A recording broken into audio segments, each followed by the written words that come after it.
મૈદરપુરા હીરા બજાર પાસેથી પસાર થતા હીરા દલાલને અચાનક ખજવાળ અને બળતરા થવા લાગતા રોડની સાઈડમાં મોપેડ ઊભી રાખી ખજવાળતા હતા તે વખતે અજાણ્યાએ તેમની નજર ચૂકવીને મોપેડની ડિક્કીમાંથી રોકડા 9.98 લાખ ચોરી કરી નાસી ગયા હતા। આ બનાવ અંગે મૈદરપુરા પોલીસે હીરા દલાલની ફરિયાદ લઈ વધુ તપાસ હાથ ધરી છે। મૈદરપુરા પોલીસ પાસેથી મળતી માહિતી મુજબ સુરતના મોટા વરાછા મીરા હોમ્સમાં રહેતા મૂળ અમરેલીના લાઠીના વતની તુષારભાઈ દીપકભાઈ નારોલા મૈદરપુરા હીરા બજારમાં હીરા દલાલનું કામ કરે છે। ગત તારીખ 29 જાન્યુઆરીના રોજ કતારગામ ખાતે હીરાનું કારખાનું ધરાવતા વિમલ લાભુભાઈ કેવડિયા નામની હીરા વેપારી પાસેથી રૂપિયા 9,98,052ની કિંમતના 216.26 કેરેટ હીરાનો માલ વેચાણ માટે લીધો હતો અને બીજા દિવસે 30મીના રોજ મૈદરપુરા હીરા બજારમાં ડાયમંડ પ્લાઝામાં ઓફિસ ધરાવતા રાકેશ કોટડિયાને હીરાનો માલ વેચ્યો હતો।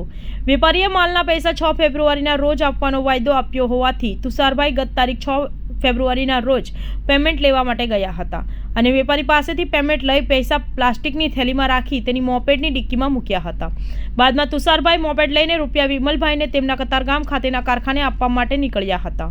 તે દરમિયાન રસ્તામાં એકાએક તેમને ખજવાળ અને બળતરા થવા લાગતા તેઓએ મોપેડ રોડની સાઈડમાં ઊભી રાખી હતી। જોકે આ દરમિયાન એક અજાણ્યો ઈસમ તેમની પાસે આવી તેમને શું થાય છે પૂછ્યું હતું।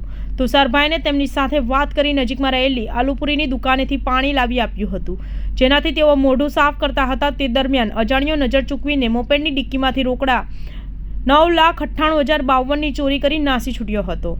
પોતાના પાસે રહેલા રૂપિયાની ચોરી થઈ હોવાથી તુષારભાઈને જાણ થતાં તેમણે મૈદરપુરા પોલીસનો સંપર્ક કર્યો હતો, ત્યારે પોલીસે તુષારભાઈની ફરિયાદ લઈને વધુ તપાસ હાથ ધરી હતી।